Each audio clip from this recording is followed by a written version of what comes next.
Oh, now that was a pretty brutal shrapnel kill. That's one of the brand new X-ray kill cams that's been added to Sniper Elite 4. I'm Ian Higton, and joining me today for this video is the lovely Martin Robinson, who popped along to Rebellion with me to check out a hands-off demo of Sniper Elite 4. Hello, Martin. Hello, Mr. Higton. How's it going? It's not bad, it's not bad. I'm excited to talk about Sniper Elite 4 and show off this gameplay. Not many people have it, only the lucky few who went to the studios. Judging by the hands-off demo we saw, it looks like Rebellion have really upped their Sniper Elite game with number 4. What do you reckon, Martin? Yeah, totally. Because Sniper Elite's one of those things where I think it started off as kind of one of those guilty pleasure things, and then slowly it's been getting better and better and better and kind of gaining ahead of steam. And now I was really impressed by how this new one looks. It looks really polished. It looks like it's kind of come into its own, and it's not just that kind of middle of the road thing anymore. It's like it's its own game, its own identity, and it's got the kind of polish, at least at this stage, that you probably wouldn't normally have typically associated with Rebellion's games. Yeah, and this time the levels are huge compared to 3. The footage we're seeing here now of this Italian town, I was told that this was one of the smallest levels in Sniper Elite 4, but it's still 3 times bigger than any of the levels in Sniper Elite 3. Yeah, they've really benefited, I think, from, because last Sniper Elite 3 was kind of cross-generational. This one is PS4, Xbox One, PC only, as you'd expect, I guess, at this point. But it's really helped, I think, with this. It's kind of helped them just push it a bit further and basically make more of what makes those games interesting, which is the kind of sandbox element to it, and have kind of these big open spaces like full of little possibilities, basically.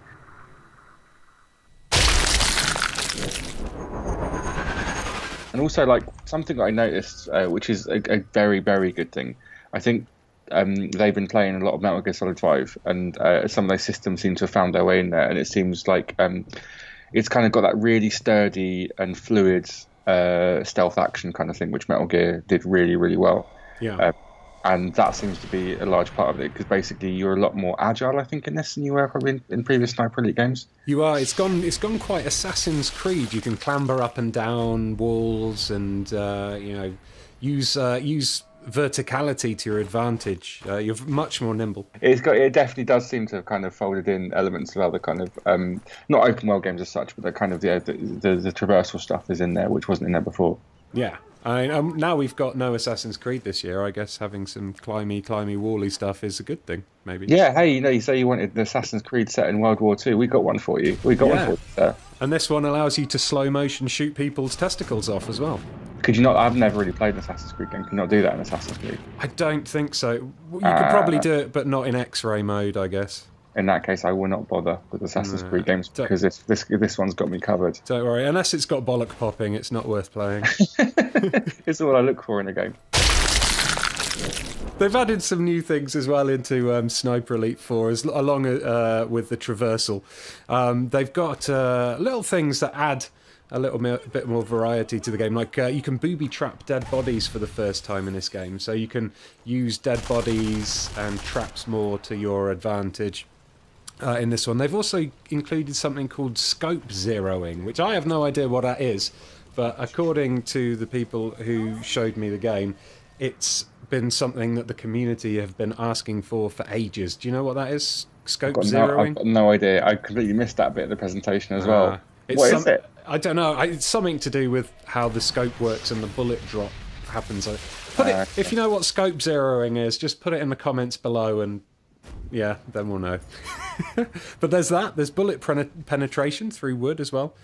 And a revamped long shot system. So the long shots were targets that you could kill for extra bonuses in Sniper Elite 3. And I think it also made an appearance in Nazi Zombie Army. They're doing it a little bit differently this time, although they were keeping that the specifics under wraps.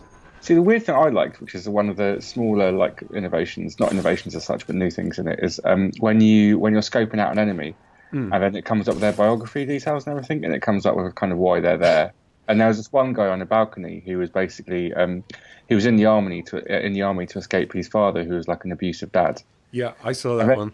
Yeah, it's just like, and then the guy in charge of the demo, cold-hearted bastard he was, just shot him, killed him, dead. And it's like I would. It's one of those things that's just a really small detail, but it kind of builds this bigger story, and it makes me. Well, I wouldn't kill that guy. I'd figure out a non-lethal way around the problem, basically. I know. I was worried that I might get some kind of guilt in this. I'm glad that they haven't like put how many kids each of them has got as well. But well, maybe that's if they have got too many kids, and that's a good excuse to pop their bollocks, so they can't have any more. Oh, that's good. Yeah, cheap and cheerful vasectomy. Yeah, exactly. World War II style. That was my name in World War II, the vasector, the vasector. The vasectomizer. But yeah, as I said earlier, we didn't actually get to play the game. We saw someone playing it, but from what I've seen and from being a fan of previous sniper games, I've got to say I am pretty excited for this one. It looks to me like Rebellion have really hit their stride with this one. I've always had a soft spot for them. I've always thought they're kind of a cool studio, and I've always wondered what would they do if they like given a chance and given them a bit more space to breathe and everything and to do their own thing rather than working for other people.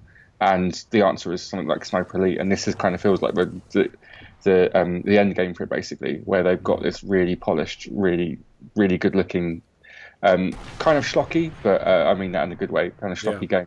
I can't wait. Excellent. Well, we'll be keeping our scopes trained on Sniper Elite 4 here at Eurogamer, and hopefully we'll have some actual hands-on impressions for you all very soon. Goodbye for now. Bye-bye. Oh god, maybe in hindsight I shouldn't have put so many exploding testicles in that video because I feel a little bit queasy now.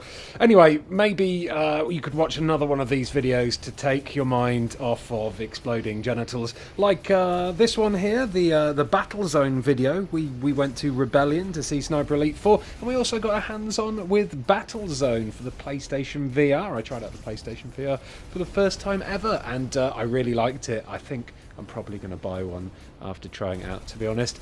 We've also got a video here about Stardew Valley. Aoife did that one. She's given you some tips for your first spring if you like little farming games. It's quite cute. And finally, Chris talks about his favourite game from Lionhead Studios, and surprisingly, it's not Fable: The Journey, which is a surprise because he is a massive Kinect fan. Huh. Anyway, hope you enjoy them. Don't forget to subscribe. Goodbye.